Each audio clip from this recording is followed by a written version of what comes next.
Hi dear friends, good morning to all. Myself Bhavsar Sonone, Assistant Professor, Department of Chemistry, Gokhale Education Society's Arts, Commerce and Science College, Jawar, District Palagar. Dear friends, in the previous part of the video lecture, we have discussed about applications of radioisotopes whenever used as tracer, and whenever these radioisotopes can be used as tracers, then we can use these radioisotopes for the different purposes. In the previous lecture, we have discussed about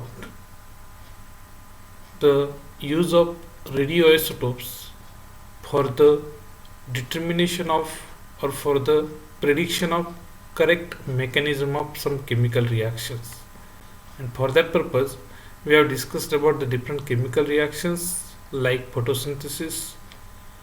Again, after the study of photosynthesis, we have also discussed the use of radioisotopes in the ester hydrolysis, and after the ester hydrolysis, we have discussed the another chemical reaction called as Friedel-Crafts reaction. In all these reactions, these radioisotopes can be used to predict the correct mechanism or the pathway of chemical reaction.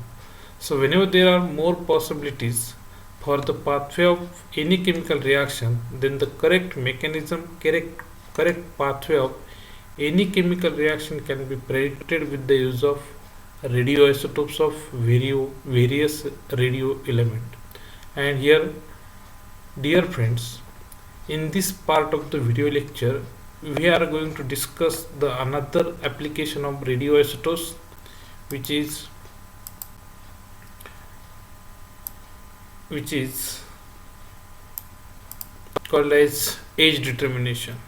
So whenever we are going to talk about the age determination of any sample which are contain the carbon, and here for the age determination of any specimen, we are going to use one of the radioisotope of carbon called as the carbon 14, and that's why this process is called as the carbon dating or dating by carbon 14 process. What happens in this process?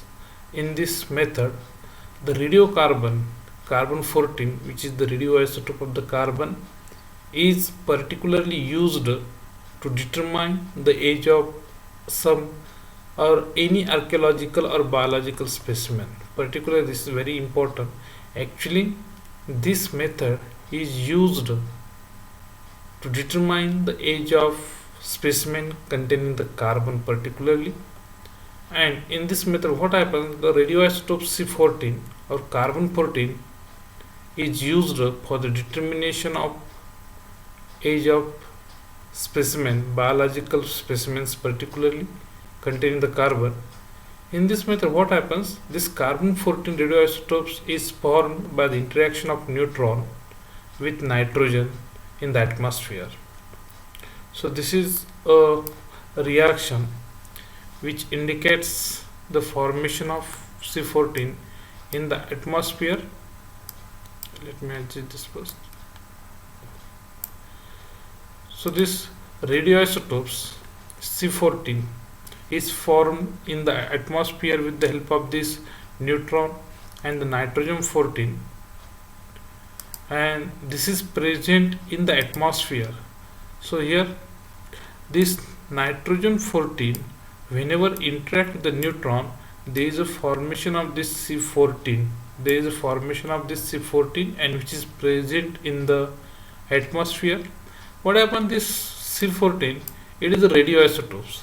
As it is the radioisotope, it means that it shows disintegration in the atmosphere, and once this C14 shows disintegration, it undergoes radio activity, and this disintegration is responsible for the emission of negative beta particle called as the beta emitter, and that in the process of disintegration, the half-life period of this C14 is 5720 years. So this is very important, that it means that Once the integration of carbon 14 gets started, it will reduce its activity to half of its initial value in the period of 5720 year. It means that for the reduction of activity of C14 to half of its initial value, it requires how many years? It requires 5720 years. So whatever amount of C14 initially present in the specimen, it will become half of its initial value in the year of 5720 years. So this is the half-life period. And during the half-life period, during this disintegration, just I told you, it emits the particle which is called as the negative beta emitter. So this is the one of the important. So this is very simple, that the whatever C14 which is present in the atmosphere, this is used for the determination of age of biological samples. This C14 is formed in the atmosphere by the interaction with neutron, and once this C14 is formed, it will show disintegration, and during disintegration it emits the negative beta particles called as beta emitter, and it shows the half-life period of 5720 years. Definitely there is some condition for this C14 to start disintegration, to start disintegration, and this condition is that it will undergo disintegration if and only if that biological specimen get dead. So this is very important. So this C14 which is present in the atmosphere, it get converted into carbon dioxide. This is radioisotopes. It get converted into carbon dioxide in the atmosphere. Once it get converted into carbon dioxide in the atmosphere, definitely this carbon dioxide will be utilized by the plants for the process of photosynthesis to form a carbohydrate. This is very important. Already we have discussed this process in the application of radioisotopes, because this is the process by which the plants are able to synthesize a carbohydrate by using carbon dioxide from the atmosphere and H2 in presence of chlorophyll pigment and the sunlight. So this carbon 14 which is present in atmosphere in the form of radioisotopes, it will be used by the plants in the form of carbon dioxide, and this carbon dioxide will be converted into carbohydrate through the process of photosynthesis by means of plants. So once this C14, now this C14 will become the part of what? It will become the part of carbohydrate. And you know very well, this carbohydrate will be utilized by the animals in the form of plant. But what happens actually here, as long as these plants and animals are alive, means these are not dead, as long as these plants and animals are alive, the proportion of C14 and C12, so their ratio, their proportion in their bodies remain constant. So their ratio will not change unless and until these animals and the plants are alive. So as long as these animals and plants are alive, so C14 and C12, their amounts, their ratio, their proportion remains constant. Why this is so? Because as long as the plants and animals are alive, this C14 will not start disintegration. It will not show radioactivity. It means that as long as the plants and animals are alive, this C14 will remain in its form. But once these plants and animals are dead, it will show radioactivity. It means that the C14 in their bodies will start its disintegration, and definitely its activity will get reduced.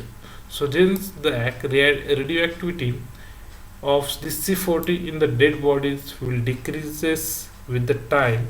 It means that the activity, means the amount of C14 in their bodies after death, will goes on decreasing, which means that its activity goes on decreasing. Obviously the proportion of C14 and C12 will also decrease. So in that case, what happens, the time which is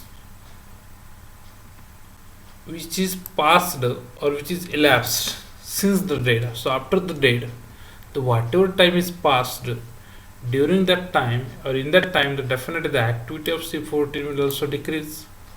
And after that time, what happens? So the activity of C14 in the dead body and that of fresh C14 in the atmosphere. So this is the two activity. So this is the activity of C14 in the dead body which is goes on decreasing, and another one is the activity of C14 in the atmosphere will remain as it is, because it is the fresh C14 which is present in the atmosphere, and this is the C14 which is present in the body of dead organism or dead animals of the plants, which has started disintegration. But this C14 which is present in the atmosphere, it will not start disintegration as it is the part of atmosphere, but this C14 is the part of dead body, that's why it will show disintegration. And these two activities, one is the activity of C14 in the dead body and another one is the activity of C14 in the atmosphere, can be calculated, and their ratio can be calculated. And once these activities, so we have the two activities, one is the activity of C14 in the dead body, means in the body of the specimen, in the body of the sample, and in the sample, and another one is the activity of C14 in the that is activity of the fresh C14 in the atmosphere, which remains constant. So this value all definitely remains constant, and we have these two activities. And once these two activities are calculated, then we will be able to calculate what? We will be able to calculate the age of any sample. So this is a very simple method to determine how much time has passed after the death of particular plant or particular animal or the particular organism. And for that purpose, the whatever formula is used, this is time 2.303 upon lambda, which is decay constant, log to the base 10 of n0 upon nt. Again we have this equation, that is this lambda. Actually we have, if you know the relationship between decay constant, lambda is equal to between the half-life period and the decay constant, that relation is nothing but simply lambda is equal to 0.693 divided by half-life period. And if you put this value in this equation, you will get this t is equal to 2.303 upon 0.693 into half-life period of C14 into log to the base 10 of n0 upon nt. Here n0 is the radioactivity of fresh C14 of atmosphere. So this value definitely remains constant, and this nt, this n sub t is the radioactivity of C14 from the sample, from the specimen, from the dead body. And definitely this value or the activity of this C14 is going to decrease with the time, because it shows disintegration in the dead body of the organism or dead body of the particular animals or the plants. This t, which is the time that to be calculated, it is the age of the sample that to be calculated. So t is the age, and t suffix 1 by 2, it is the half-life of C14. Already I told you it is a constant value, because this is the time, this is the period in which the activity of C14 in the body of dead organism get reduced to half of its initial value, or to half of the atmospheric C14 value, and that much time is 5730 years, which is the half-life period of C14. So here once you know the value of n0 and nt and the half-life period, because this value is constant, and only we are requiring what? We are requiring that is these two values. One is the activity of fresh C14 in the atmosphere, means the value of n0, and another one is the activity of C14 in the body of dead organism or dead plant or the animals. So if we know these two values, then definitely we will be able to calculate the age of any sample or any organism after its death. So based upon the same, we can discuss our numerical here. So this numerical is simply the C14 activity of some sample of wood reportedly from Egyptian pyramid. This is very ancient, this ancient part is 3.3 dpm per gram. If in living plants the equilibrium value of C14 activity is 15.3 dpm per gram, then we have to calculate the age of sample of food. For that purpose we have provided here the half-life period. So in order to discuss the solution, first of all what things are given, or first of all I will ask you what things to be calculated. Definitely we are interested to calculate the age of sample, and definitely for that purpose we should know what things are given to you. So 5730 or 5720, it is the half-life period, which is the constant value provided here. Again you have provided the 15.3 and 3.3. Actually this 3.3, if we'll discuss here, this 3.3, it is the activity of C14. It is the activity of C14, but this is the activity of C14 in the sample of wood, in the specimen. So this is the value of what? This is the value of En0. Sorry, this is the value of Ent. And another one is the activity of C14 in the, this is the activity of C14 in the living plants, means in the atmosphere. So this is the value of En0. So we are having the three values. 3.3 it is the value of Ent, and 15.3 it is the value of En0. So we got the values of En0 and Ent. Also we got the value of half-life period. So definitely we will be able to calculate the value of age of the sample. And for that purpose, if we have the formula is that time means the age of sample t 2.303 upon lambda log to the base 10 of En0 upon Ent, and this lambda is replaced by means of, and this 0.693 divided by t1 by 2, so it becomes the equation like this. And if in this equation already we know the value of En0 and Ent from the numerical, Ent is 3.3 and En0 is the 15.3, and we know this for half-life period of C14 5720 years. And if we will put all these values, and after the simplification by taking the ratio of these two, and after taking the ratio we will take the log of that ratio, that log will become 0.66632.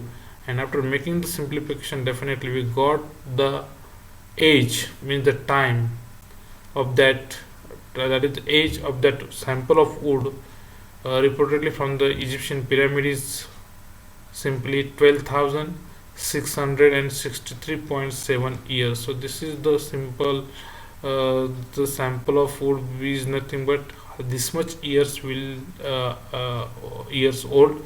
So this is the age of sample. So this is the time after the date of that particular sample of the wood. So simply it's very simple numerical based upon the applications of one of the application of radioisotopes, that is age determination by using the C14 radioisotopes called as the carbon dating or age by C14 dating process. So it's very simple based upon the same. If you remember about the GM counter, in the GM counter, because with the help of GM counter we will be able to calculate the decay constant again here.